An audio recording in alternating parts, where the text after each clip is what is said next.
Olá, meus amigos e minhas amigas que estão assistindo esse vídeo. Eu sou Rafael Barreto, professor de Direito Constitucional, e estou passando aqui, vamos jogar na tela, para comentar o informativo de jurisprudência do Supremo Tribunal Federal de número 945. Estou de volta. Essa videoaula faz parte do projeto que eu desenvolvo de análise semanal dos informativos de jurisprudência do Supremo Tribunal Federal. Não sei se é do seu conhecimento, mas o Supremo Tribunal Federal, ele semanalmente divulga um informativo de jurisprudência contendo um resumo dos julgamentos do tribunal naquele período, e o conhecimento desses informativos é imprescindível para quem quer se manter atualizado com o direito constitucional, especialmente quem está estudando para concurso público, porque as provas perguntam demais sobre o que está nos informativos do Supremo. E de modo a facilitar a compreensão, é que eu desenvolvo esse projeto comentando informativo por informativo. Se você está chegando agora no projeto, me permita lhe dizer que para cada informativo de 2019 que antecede o 945, tem uma respectiva videoaula e tem também a retrospectiva de 2018, a retrospectiva de 2017, tudo à sua disposição. Basta você ir no meu site pessoal, vai aparecer aqui, é o meu nome, o www.rafaelbarreto.com.br, vai lá e no menu vai ter assim, informativos do STF. Clica lá e você vai ver informativo 2019, retrospectiva de 2018, retrospectiva de 2017. Bom, vamos para o 945, joga na tela, por favor. Informativo 945, gente, prestem atenção. Primeiro julgamento, competência jurisdicional, validade das provas produzidas. O plenário, por maioria, julgou parcialmente procedente um pedido formulado em reclamação para reconhecer a usurpação da competência do Supremo Tribunal Federal e confirmar a liminar deferida no que toca à tramitação, no âmbito dessa corte, né, do inquérito e de mais duas ações à lei que estão relacionadas. E, além disso, a Corte declarou a licitude das provas cuja produção dispensam prévia autorização judicial e, em relação aos detentores de prerrogativa de foro, a ilicitude das interceptações telefônicas e da quebra de sigilo de dados telefônicos. Estou de volta, e isso porque não aconteceram sob a supervisão do Supremo, no âmbito da competência do Supremo. E antes de contextualizar, eu quero destacar para vocês o cabimento da reclamação. O informativo inicia dizendo que julgou procedente reclamação para reconhecer a usurpação da competência do Supremo Tribunal Federal. E eu não sei se você se recorda que a reclamação, comumente chamada reclamação constitucional, ela está prevista no Supremo, no âmbito das competências do Supremo, com três finalidades. A reclamação, no novo Código de Processo Civil, passou a estar disciplinada para os tribunais em geral, no novo CPC, mas dentro da Constituição a gente tem a reclamação para o Supremo, para o STJ, e no caso do Supremo ela tem uma tríplice finalidade. Vamos pegar a Constituição, artigo 102, as competências do Supremo, inciso 1, processar e julgar originalmente. A gente tem aqui reclamação para preservação de sua competência e garantia da autoridade de suas decisões. Estou de volta. E um pouquinho mais adiante vai ter a reclamação para garantir a aplicação de súmula vinculante. 103A, parágrafo 3º. Gente, reclamação para garantir a preservação de sua competência. Para você entender, se uma causa que é de competência do Supremo Tribunal Federal estiver sendo processada perante qualquer outro órgão jurisdicional, para além da possibilidade da parte interessada opor uma exceção de incompetência, e se não for acolhida, entrar com recurso, ela pode diretamente entrar com a reclamação constitucional, dizendo o Supremo tem uma causa que é de sua competência, que está tramitando perante um outro órgão, a competência é sua. Esse outro órgão está usurpando a sua competência.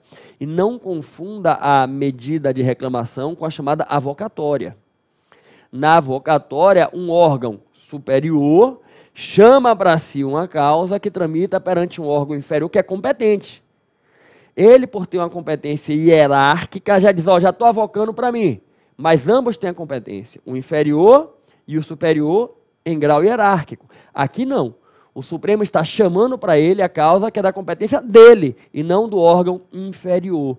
E aí o cabimento da reclamação. No caso, tratava-se de competência criminal, investigação criminal envolvendo parlamentares federais detentores de prerrogativa de foro. Vale lembrar que a prerrogativa de foro, mediante a nova interpretação que o Supremo adota, desde a decisão em 2018 da Ação Penal 937, só abrange fatos relacionados com o exercício do mandato. Mas preste atenção, se envolve um parlamentar federal e o fato criminal a ser apurado está relacionado com o mandato, está na competência do Supremo, não pode tramitar perante outro órgão jurisdicional, sob pena de usurpação da competência, e é o que aconteceu aqui nesse caso. Agora, qual era o contexto do caso? Vamos voltar para o informativo, vamos lá. No caso, policiais legislativos do Senado teriam supostamente implementado ações de contra-inteligência direcionada a frustrar a realização de interceptação telefônica e escuta ambiental com a finalidade de neutralizar meios de obtenção de prova licitamente determinados no contexto de uma operação policial contra a corrupção. Reparem, estou de volta. Dentro dos parâmetros legais, operação investigativa da polícia, com autorização judicial, buscou promover medidas apuratórias no âmbito do Senado Federal. Está aqui, promover interceptação telefônica, promover escuta ambiental, e aí provavelmente dentro do Senado alguém descobriu que isso estava acontecendo, e aí policiais legislativos do Senado tentaram fazer ação de contra-inteligência. Ah, estão tentando botar a escuta ambiental, vamos botar medidas aqui que inviabilizam a escuta ambiental. Ah, estão tentando fazer interceptação telefônica, vamos colocar aqui alguns equipamentos que impedem a captação da conversa telefônica, né? Seria algo nesse sentido, o contexto aí, né? Da investigação e da contra-investigação. Vamos voltar na tela. E aí, em razão desses fatos, diversas medidas constritivas foram deferidas pelo juiz reclamado, inclusive prisão temporária, suspensão de função pública, ordem de busca e apreensão na sede da Polícia Legislativa, localizada nas dependências do Senado Federal. Estou de volta. Envolve o Senado. A questão é, tem que passar pelo Supremo? E o que o Supremo vai deixar claro aqui nesse julgamento é que não é o fato de envolver o Senado que atrai a competência do Supremo. A competência criminal do Supremo é para o senador. E se tiver relacionado com as funções do mandato. Existem aí outras pessoas no âmbito dessa investigação, agentes da Polícia Legislativa, que não detêm prerrogativa de foro. Então, o que o Supremo vai decidir aqui nesse caso é o seguinte, olha, o que envolve senador, está relacionado com o mandato, está na competência do Supremo, está usurpando minha competência, toda e qualquer medida é nula porque foi por um órgão incompetente. Mas o que envolve pessoas que não têm a prerrogativa de foro, não tem nada de irregular, as provas são lícitas, não há por que anular o processo em relação a isso. Vamos voltar no informativo, está aqui, ó. Logo no início. A Corte declarou a licitude de provas cuja produção dispensam prévia autorização judicial, mas em relação aos detentores da prerrogativa de foro, a ilicitude das medidas que foram feitas. Tá aí vem a discussão. A determinação de busca e apreensão no Senado, que não seja direcionada a apurar a conduta de congressista, não se relaciona com imunidade parlamentar. Não tem imunidade parlamentar sobre o assessor, sobre o agente da Polícia Legislativa, né? Ao contrário do que ocorre com a imunidade diplomática, a prerrogativa e imunidade parlamentar não se estende ao local onde os parlamentares exercem a sua atividade, nem ao corpo auxiliar. Estou de volta. É interessante essa distinção que se faz, né? Foi buscar o direito internacional, a imunidade diplomática realmente abrange todo o espaço e o corpo que se encontra dentro daquele espaço físico. Você chegar numa embaixada brasileira em outro país, ali incide imunidade diplomática, porque, em verdade, a imunidade é projeção do próprio território do país, né? Você chega aqui no Brasil, ó, a embaixada é americana, a embaixada é inglesa, aquilo ali não é, do ponto de vista jurídico, território brasileiro. É território estrangeiro daquele país. E todos que ali se encontram estão protegidos pela imunidade diplomática. Imunidade parlamentar, não. A imunidade parlamentar é para, eu costumo dizer que não é nem para o parlamentar, é para a função, porque ela está relacionada com o exercício da função. Perfeito quanto a isso, bacana quanto a isso, né? Ó, vamos jogar aqui na tela. Aí o ministro sublinhou que não estão contaminados elementos probatórios cuja produção prescindem de prévia autorização judicial, né? E é um julgamento muito interessante. Bom, essa é uma questão aqui que foi apenas iniciada, a gente vai analisar ela quando concluir isso em algum informativo futuro, mas é uma questão muito interessante. Julgamento da ação civil originária, na qual se discute a definição dos limites territoriais entre os estados de Mato Grosso e do Pará. O julgamento foi suspenso, eu pergunto a vocês, estou de volta, desde quando o Supremo Tribunal Federal tem aqui competência para julgamento de ação civil originária? Se você pegar o artigo 102, inciso 1, você não vai ver lá, compete ao Supremo julgar originariamente a ação civil. E por que está no Supremo? Porque envolve conflito federativo. Vamos na Constituição, artigo 102, inciso 1, compete ao Supremo julgar, olha aqui na linha F, causas e conflitos entre União e Estado, União e Distrito Federal ou entre uns e outros. É com base nisso aqui, estou de volta.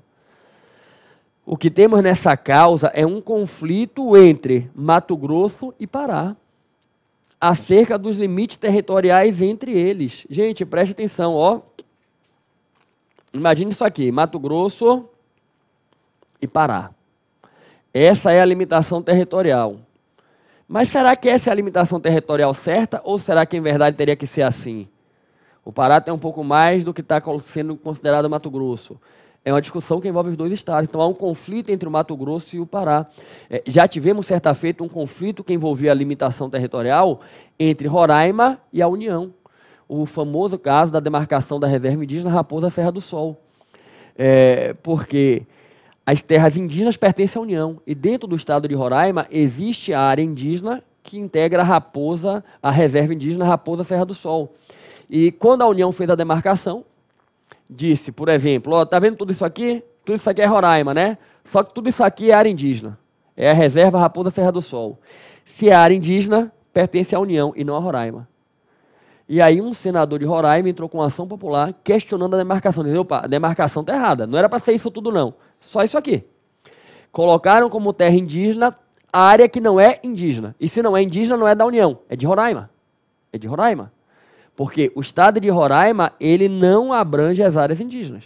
Porque as áreas indígenas são territórios da União, integra os bens da União. Ok.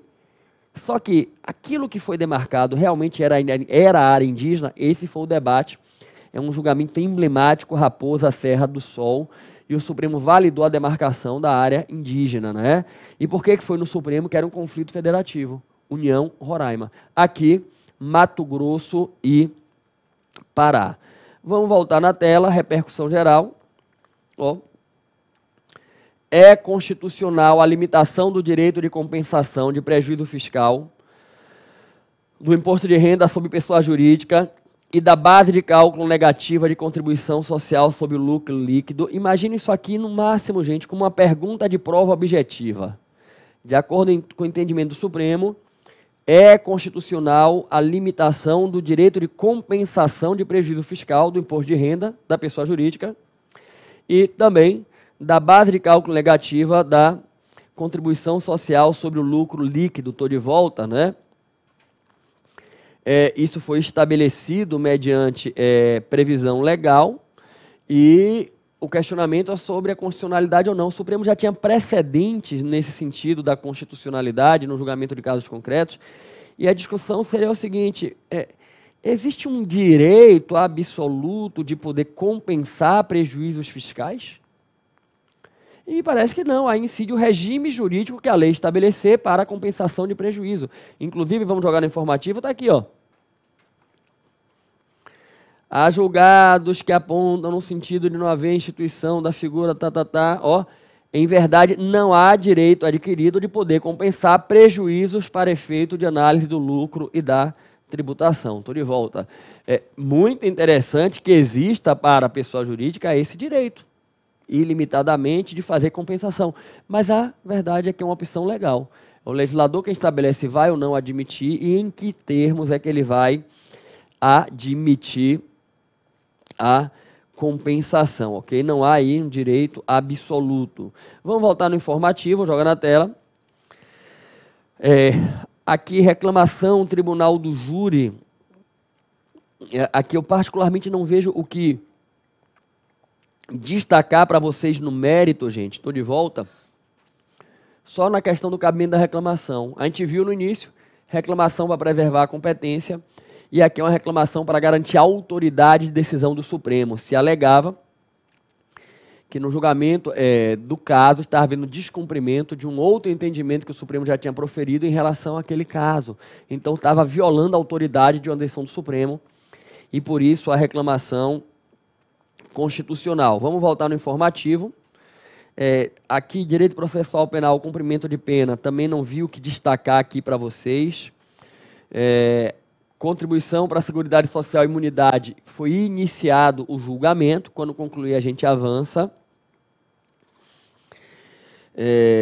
Crime de violência contra inferior e condição de militar, não se exige a manutenção do status de militar como requisito de procedibilidade do prosseguimento da ação penal que apura a prática de crime de violência contra o inferior. Estou de volta, e aí cá entre nós, devemos lembrar que a situação fática é regida pelo regime fático e jurídico que existia à época. Se quando ocorreu o fato ele era militar, ele vai ser responsabilizado por aquela conduta. Se ele deixa de ser militar, ele não se exime de responsabilidade pelo período em que ele foi. Então é nesse sentido, né, a decisão, ok? Vamos prosseguir no informativo, joga na tela. Direito constitucional, execução individual, mandado de segurança coletiva e servidor não filiado. Eu quero chamar aqui a atenção de vocês para uma questão de competência, tá? A primeira turma, em conclusão e por maioria, deu provimento a um agravo interno para declarar a incompetência do Supremo e determinar a devolução dos autos ao tribunal de origem. Na espécie, foi iniciada uma liquidação coletiva requerida por um sindicato. O Tribunal de Justiça determinou que a execução se limitasse a servidores filiados até a data da impetração. Aí havia uma discussão, gente, sobre a execução de valores remuneratórios em uma ação, e olha qual é o detalhe. Em razão do provimento jurisdicional beneficiar alguns servidores do tribunal local, parentes de desembargadores, os autos foram encaminhados ao Supremo, com base no artigo 102.1n da Constituição Federal, que prevê a competência originária do Supremo para ações em que mais da metade dos membros do tribunal de origem esteja impedida. Estou de volta, eu quero trazer para vocês o destaque sobre essa competência do Supremo. 102.1n, joga na tela, tem assim, compete ao Supremo julgar a ação em que todos os membros da magistratura sejam direto ou indiretamente interessados e aquela em que mais da metade dos membros estejam impedidos ou sejam direta ou indiretamente interessados. Estou de volta para você entender. Se é uma ação que interessa a magistratura como um todo, ou em que na origem, o órgão originariamente competente tem impedimento de mais da metade dos seus membros, aí quem vai julgar é o Supremo. Vou lhe dar um exemplo de fácil compreensão. Imagine que o Tribunal de Justiça do seu Estado, mediante resolução, instituiu uma gratificação a ser paga a todos os magistrados do Estado, primeiro e segundo grau. É inconstitucional. Só por lei eu poderia estabelecer benefício remuneratório. E eis então que alguém decidiu impugnar e entrou com ação popular. Pergunto, qual é o juiz no Estado que pode julgar a causa se todos os juízes estão recebendo a gratificação? Todos têm interesse no julgamento da causa. Então, como há um impedimento na origem, a competência é do Supremo. Só que o que eu quero acrescentar, qual é o entendimento do Supremo sobre essa sua competência? Você não deve ajuizar diretamente no Supremo. Você tem que ajuizar no órgão competente, suscitar um impedimento, e o órgão, reconhecendo o impedimento, vai remeter para o Supremo, ou se ele não reconhecer, você recorre para o Supremo, mas você não pode iniciar diretamente no Supremo. Vamos jogar na tela. E no caso, o Supremo entendeu que não haveria um impedimento, porque alguns servidores que estavam discutindo direito na ação eram parentes realmente de membros do tribunal, mas haviam outros tantos membros do tribunal habilitados a julgar. Está aqui, não é? Não há impedimento dos desembargadores que não mantêm relação de parentesco com o servidor, e a maioria não mantinha. E aqui é o grande ponto que eu estava comentando. Para o fim do disposto no artigo 102.1n, o impedimento deve ser afirmado nos autos do processo, cujo deslocamento se pretende, o que não ocorreu no caso, ok? Prosseguindo, habeas corpus, alegação de suspeição. A segunda turma, por maioria, deliberou adiar o julgamento do habeas corpus impetrado contra o acórdão do STJ em favor do ex-presidente da República, no qual se pleiteia a decretação de nulidade da ação penal, que culminou na sua condenação sob o fundamento de suspeição do juiz federal de primeira instância, prolator da sentença, por maioria indeferiu, liminar proposta pelo ministro Gilmar Mendes no sentido de conceder liberdade ao paciente até o julgamento definitivo. Estou de volta só para destacar aqui habeas corpus impetrado em favor de Lula, né, arguindo a nulidade do julgamento em virtude da suspeição de Sérgio Moro, né? E aí esse habeas corpus teve o seu julgamento adiado, e é um julgamento que a comunidade jurídica como um todo está bem aí atenta, querendo acompanhar como é que o Supremo vai se posicionar, em virtude de tudo que tem sido aí amplamente divulgado pela mídia, né, de conversas de Telegram. E só para fazer um registro para vocês, essa arguição de suspeição de Sérgio Moro, ela não surge a partir desse vazamento aí que está sendo feito de conversas, não. Essa é uma tese que já havia sendo defendida há tempos pelos advogados lá do Lula, inclusive a impetração é bem anterior a isso, né? É bem anterior a isso. Então, é importante que a gente aguarde o pronunciamento do Supremo, e essa é uma questão que tem várias questões jurídicas intricadas a serem enfrentadas. Por exemplo, se o Supremo Tribunal Federal eventualmente entender que houve por parte de Sérgio Moro uma suspeição que ele não poderia julgar o processo, a gente vai ter um vício num elemento subjetivo do processo. Isso contamina a conduta desse juiz, mas contamina o conjunto probatório, que é elemento objetivo do processo. E aqui eu não quero trazer respostas, tá? Eu quero trazer perguntas para vocês já irem meditando. São questões que eu sei que em algum momento eu vou enfrentar aqui com vocês, porque o Supremo vai julgar e a gente vai analisar no informativo. Mas eu quero já estimulando vocês. Se eu reconheço a suspeição do juiz e eu afasto os atos praticados pelo juiz, eu tenho que retornar o processo a esse estágio inicial, quando esse processo já foi objeto de apreciação por outros magistrados, são discussões. O conjunto probatório está maculado, não está? São discussões que em algum momento a gente vai enfrentar, ok? Vamos voltar no informativo. E basicamente é isso, gente. Estou de volta aqui na tela com vocês. Informativo 945 são essas as questões, né? O informativo é bem menor, por assim dizer, em termos de relevância de conteúdo do que foi o informativo 944, ok? Meus amigos, eu queria pedir a cada um de vocês que está aqui assistindo esse vídeo, que, se possível, compartilhassem esse com todos que vocês conhecem, que estudam direito constitucional, que precisam conhecer a jurisprudência do Supremo. Gente, eu criei esse projeto de estudos informativos em 2007, fui pioneiro no Brasil. Desenvolvi ele durante anos, tive a oportunidade de ajudar muita gente a evoluir nos estudos, a ser aprovado em concurso público, precisei parar por um período e agora eu estou retomando. E eu queria que você me ajudasse a ajudar as pessoas. Acredite, quando a gente parte para esse acompanhamento dos informativos, ocorre uma evolução no direito constitucional, a gente começa a avançar nos resultados nos concursos públicos. Gente, foram muitos anos desenvolvendo isso e eu vi o resultado desse projeto na vida das pessoas. Eu quero lhe pedir que me ajude a ajudar as pessoas. Como é que você faz isso? Divulga. Compartilha com todo mundo que você conhece que está estudando. Olha, o professor Rafael está com esse projeto aqui. Em verdade, ele retomou, ele desenvolveu durante anos, desde 2007, parou e agora retomou. Basta que você divulgue. Aos amigos e amigas que aqui estão, que não estão inscritos no meu canal, eu peço que se inscrevam e assinem e ativem o sininho para notificações. E convido todo mundo a muito em breve a gente voltar a se encontrar para analisar o informativo de número 946 do Supremo Tribunal Federal. E já criar uma rotina de até o final do ano, semanalmente, a gente se encontrar, ok? Gente, é isso. Muito obrigado pelo tempo de vocês. Que Deus os abençoe profundamente. Que vocês tomem posse da graça de Deus. Não deixem a graça passar. Valeu!